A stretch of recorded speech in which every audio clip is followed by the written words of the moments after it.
Basically, what I want to talk about is consumption and the power to consume. And we think about it, when we have thoughts that are either being interfered with when we're asleep or when we're awake, and we have a clear path to thought. And I was thinking while I was sleeping about uh, Shakespeare's soliloquy, you know, um, and "'Tis a consummation, devoutly to be wished, to be or not to be, to obey or not to obey." This is the future of the purpose for data centers. And the thing is like what they have us doing here. And I this is it sounds crazy because these people are crazy, but it's really a method of control that's been around for thousands of years.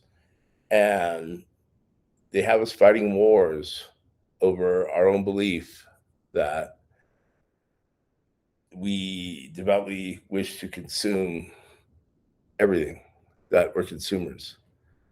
And they're building these data centers so that we can continue to consume power for, rationalize wars and to, I, I guess, really trap us. And it's not something old. It's a tone that was maybe from a stone or a bone that people were, you know, hurt. They developed these hypnotic beats and maybe chants, or it was the the vision of fire, the hypnotic vision of fire, and all honed into a phone, to a device that we're obsessed with.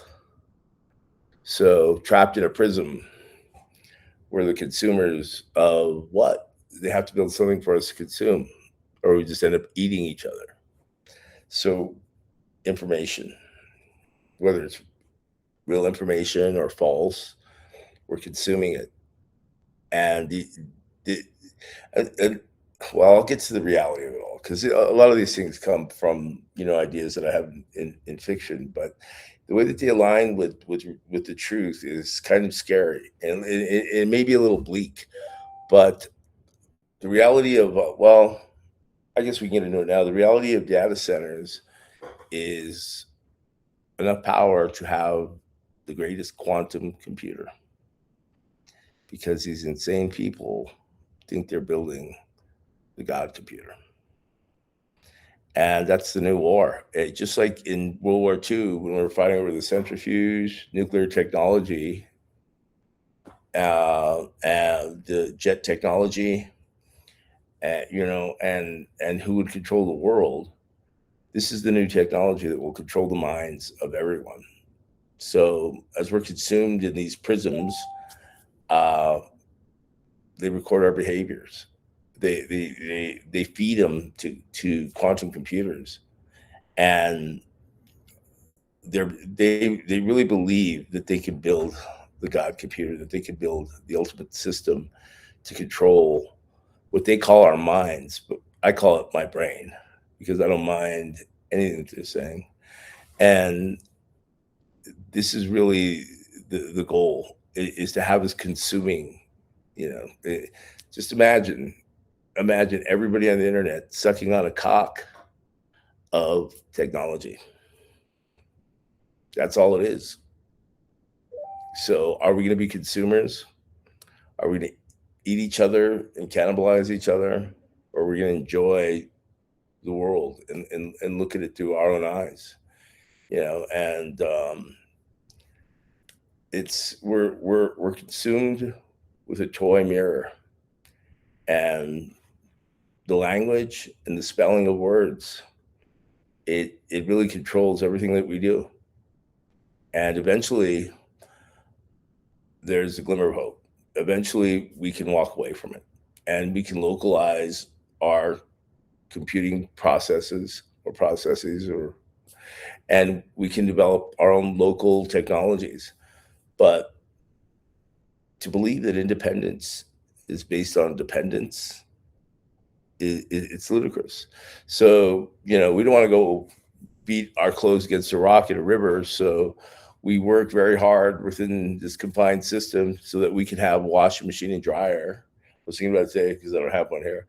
And that gives us independence. So the dependencies that we take on give us a small illusion of independence. And we're really trapped in a prison of technology. And eventually we're going to have to walk away from it. The good news is that they're investing billions and trillions of dollars, which became their token for power. And everything that they're investing in it, if we walk away from it, it's over. It's over for them. We have an opportunity for independence. And this ain't it, guys. This ain't it. Anyway, just some thoughts.